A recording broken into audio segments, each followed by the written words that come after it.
Bismillahirrahmanirrahim. Today we will discuss the topic of tonsil and the MALT, which stands for mucosa associated lymphoid tissue. Tonsil is being a part of that MALT. We would see that tonsils are of three types: the pharyngeal tonsil, the palatine tonsil, and the lingual tonsil. Now focus on the location. You are looking into the sagittal section of the this face. You can see the nose, the mouth or oral cavity. So just behind the nose, location in the pharynx along its posterior wall, there lies a tonsil called pharyngeal tonsil. Then there is another tonsil called as palatine tonsil. It is present in the oropharynx along with the soft palate, so called as palatine tonsils. They are two in number, posterolaterally present. This pharyngeal tonsil, you would say that they are this is present along the pharyngeal wall and the number is 1. Only one tonsil is present along the posterior pharyngeal wall. Then you have to focus on the lingual tonsil.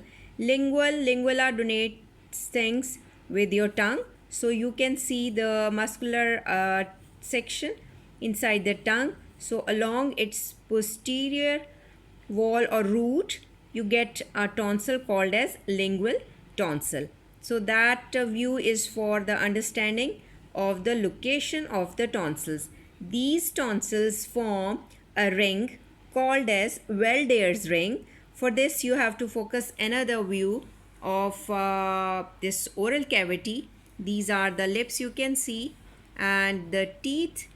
Inside you can see the hanging uvula from the soft palate, and from your both posterolateral wall you find a tonsil. These tonsils, which are two in number, bilaterally present. This is the palatine tonsil. It's being held in place by the two facial pillars called as palatopharyngeal and palatoglossus folds, and they hold this tonsil in between. The tonsil's luminant surface is towards the oral cavity, and posteriorly it rests on some muscular bulk. We have to focus on its histological section.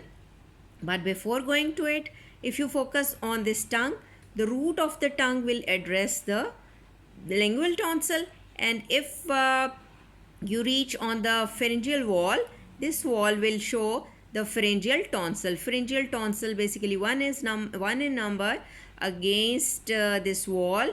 If it gets if it gets inflamed or infected, it may cause the blockage of posterior nares in children, usually called as adenoids, and this surgical intervention is required to treat if they are not being treated by the anti-inflammatory and the antibiotics. Now concentrate on this palatine tonsil. We have to see that how they are forming a Weldier ring.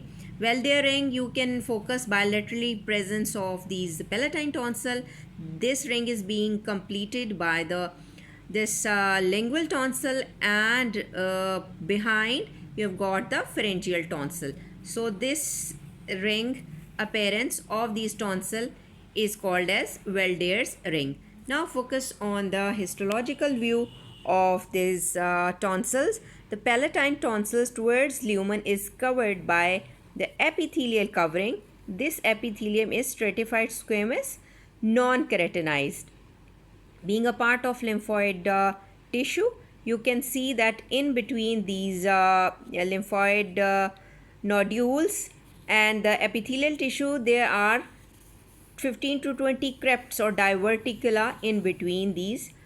These are the folds present in between as a crepts. Now you can see inside the parenchymatous tissue showing the this lymphatic nodules. You can very well observe them. The outer periphery is darker stained of this lymphatic nodule. The reason you should know the darker staining is due to the mature lymphocyte present over there. The center of this lymphatic nodule is lighter stained because it is showing the germinal center, and germinal center holds the immature or a lymphoblast in it, and its nucleus is showing the high mitotic activity. Cytoplasm is much more extensive, or you can say the nucleus to cytoplasmic ratio of the lymphoblast here is very much high, so less staining gives lighter stain to this area. In addition to this, other cells also rest over here, but in this periphery, the mature lymphocyte or medium sized lymphocyte, they are densely packed with nucleus to this cytoplasmic ratio in its cell is small, so the larger size nucleus get darker stain. Now you can move into the parenchymal tissue. Inside the connective tissue, you can find all the regular feature of the connective tissue is present here. So posteriorly, this whole structure is being covered by an incomplete connective tissue called as capsule, which is of dense irregular connective tissue variety, and below it you can find the presence of multiple mucous acinous gland.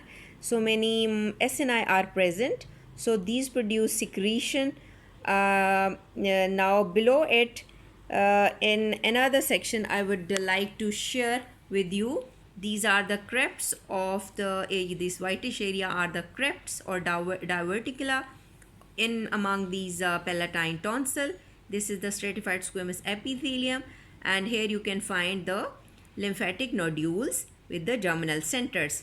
This is all the connective tissue, and you can find this rests on some muscular element which is made up of skeletal tissue. So because these are posteriorly placed on some skeletal tissue bulk as its bed. So that was all about the palatine tonsil, that you should know the epithelium, you should know the lymphatic follicles with germinal center present, and you should know that there is an incomplete deep-seated capsule is there, and below that you can find the bulk of some skeletal muscles. Okay, these crepes may be filled up with so many exfoliation or exfoliated dead cells, debris, and definitely the bacteria which could be killed by these lymphocytes of this lymphatic nodules. They are lying over there, so there may be a repeated chance of these tonsils to get inflamed, and sometimes due to repeated tonsillitis, tonsillectomy, a surgical procedure is indicated for such inflammation which occurs repeatedly and is not being treated well with the help of antibiotics and anti-inflammatory drugs. So if we can go back toward the sagittal section again, so a few characteristics of this pharyngeal tonsil being present in the roof or posterior wall of the nasopharynx, you would say 1 in number. It's also being covered by the epithelium, but epithelium here is the same as that of the nasal or respiratory system, that is pseudo-stratified columnar ciliated epithelium with the patches of stratified squamous non-keratinized epithelium could be there. The capsule, if present, is thinner than that of the palatine tonsil, definitely present on its deeper aspect. No crepes are present here, but rather longitudinal pleats are present, and the lymphatic nodular appearance is not in a form of nodular, but rather they are the lymphatic tissue is present in more diffuse form. Now comes toward this lingual tonsil, that this lingual tonsil is present at the base or posterior third of the tongue, covered by the stratified squamous non-keratinized epithelium. No capsule usually is there. It can be showing a single crept if present.